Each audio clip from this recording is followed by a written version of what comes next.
aí, gente, tudo bem com vocês? Tá legal? Você tá tranquilo? Eu sou o Felipe, sou aluno de Medicina da UEPA, caso você não me conheça. E aqui nesse canal eu dou dicas pro Enem, falo sobre vestibular, falo sobre medicina. Então se você é novo ou nova por aqui, se inscreve para acompanhar os próximos conteúdos que eu acho que você vai gostar. Hoje aqui nesse vídeo eu quero compartilhar com vocês algumas dicas simples para você resolver a prova do Enem mais rápido. Ah, Felipe, então é uma dica para resolver a prova em 1 hora? Não exagera também. Mas são dicas para você ter mais agilidade na hora de resolver a prova. Isso vai te permitir com que você tenha um tempinho ali no final para dar uma olhada numa questão que você pulou porque você sabe resolver, mas sabe que vai demorar muito. Então você consegue lidar com a prova de uma maneira bem mais tranquila, porque no geral o que acontece, né, é chegar ali no final ainda faltarem várias questões para serem resolvidas e aí a galera tem que sair chutando um monte de questão. Isso não é bom. Primeira coisa e a base de tudo, você precisa ter uma estratégia de prova definida. Quando você vai resolver a prova do Enem, na maioria das vezes, para a maioria das pessoas, não é a coisa mais recomendada do mundo que você faça a prova na ordem. O que eu quero dizer com isso? Que você pegue ali a prova do primeiro dia e vá, questão 1, questão 2, questão 3, até chegar na questão 90. E por que isso? As questões são feitas em níveis de dificuldade diferentes. Vão ter questões ali de assuntos que você não domina, que você vai se embananar um pouco para resolver. Então se você for querer fazer tudo na ordem, assim, eu só vou para a questão 3 depois que eu terminar a questão 2. Isso pode te complicar e acabar chegando na questão, sei lá, 60. E aí você vê que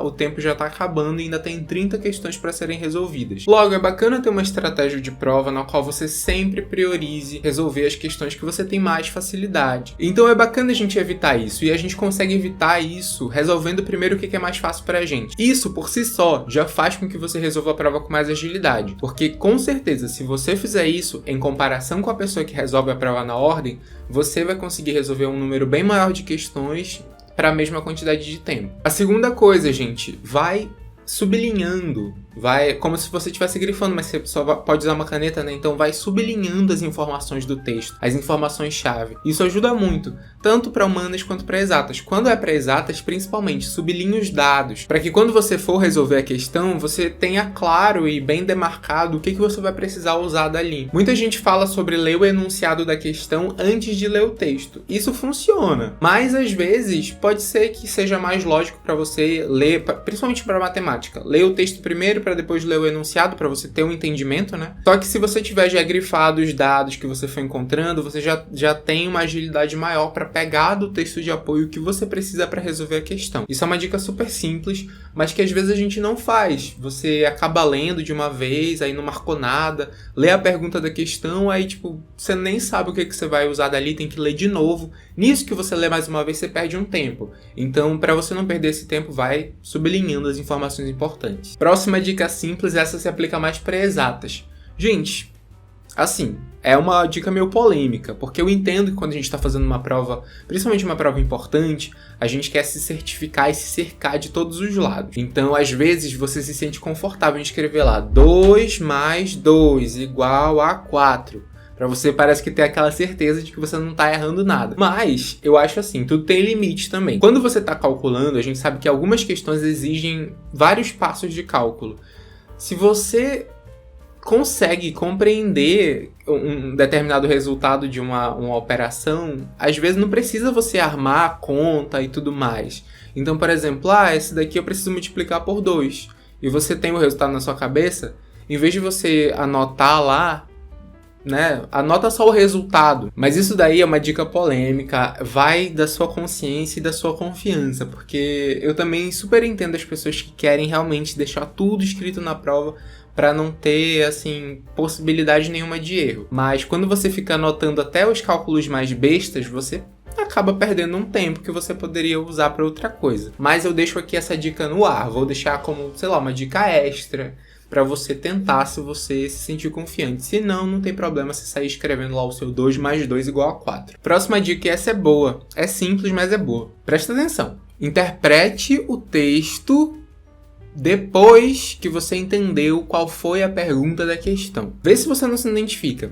Você em algum momento já leu o texto da questão e antes de ler a pergunta ficou refletindo: esse texto fala sobre isso, né? Nossa, certeza que ele vai me perguntar sobre aquele tema lá. Aí você foi ler a pergunta, não tinha nada a ver com aquilo e você teve até que ler de novo para entender o texto baseado no que tinha na pergunta. Então, vamos evitar isso. Não fica trazendo coisa de fora para a prova. Você tem que focar em responder exatamente o que a questão está te perguntando. Então, assim, entende o que está sendo perguntado para você começar a fazer as inferências em cima do texto. Porque acontece muitas vezes dele colocar umas coisas lá só para dar contexto, para assim, dar uma referência. O tema, a pergunta mesmo da questão não tem tanto a ver com uma determinada parte do texto. Para você entender o que você precisa extrair dali, é importante que você entenda a pergunta. Então, assim, não fica se batendo. Isso acontece demais em questão de linguagem. Por exemplo, não sei o que, o movimento naturalista nos anos sei lá quanto, blá, blá, blá, blá, blá. E a questão vai te perguntar sobre uma coisa completamente diferente sobre o texto. E aí você ficou ali 2 minutos pensando, mas o que eu lembro de movimento naturalista e não sei o que. Gente, não precisa. Se a pergunta não é sobre isso, não precisa você ficar, querendo lembrar. Não existe isso. Isso é uma dica meio esquisita de dar. Eu não consegui nem formular exatamente como eu queria passar lá pra vocês, mas testa aí. Faz a interpretação do texto depois que você entender a pergunta. Tenho certeza que você vai sentir uma diferençazinha. Porque, nossa, se tem uma coisa que acontece é isso. Mas o que eu sei sobre isso, né, essa palavra aí que tá no texto? Cara, se não tem a ver com a pergunta, tanto faz, abstrai.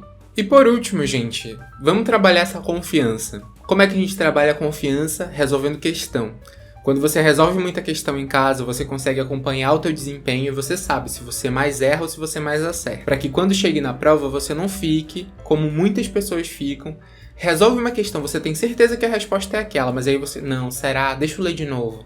Não, mas eu devo ter errado alguma coisa, deixa eu ler de novo. Aí muitas vezes você faz o quê? Você marca a alternativa errada. Você tinha marcado a certa, mas você marca a errada. Isso é falta de confiança. E essa falta de confiança muitas vezes é porque você não ficou acompanhando o teu desempenho ao longo do ano. Porque quando você faz isso, você chega lá no dia da prova sabendo, eu sei fazer essa prova, eu sei os meus limites, eu sei onde eu consigo ir. Então se eu cheguei nessa conclusão é porque a resposta provavelmente é essa. Aí você não fica dando rodeio, querendo, ler 1000 vezes a mesma questão, isso perde um tempo que é um negócio horrível. Então, assim, tenha confiança para você fazer o raciocínio da questão e ser aquilo. E é isso, gente. São só algumas dicas simples mesmo, nada de outro mundo, que fazem uma diferença na hora de você ter mais agilidade ali na prova. Obviamente, não é que você vai resolver a prova de 5 horas e meia em 2 horas, mas com certeza você vai conseguir ter uma folga maior para resolver as questões. Espero muito que você tenha gostado desse vídeo. Se sim, comenta aqui embaixo, comenta que outros vídeos você quer ver por aqui. Vejo todo mundo no próximo e tchau. Bons estudos, viu?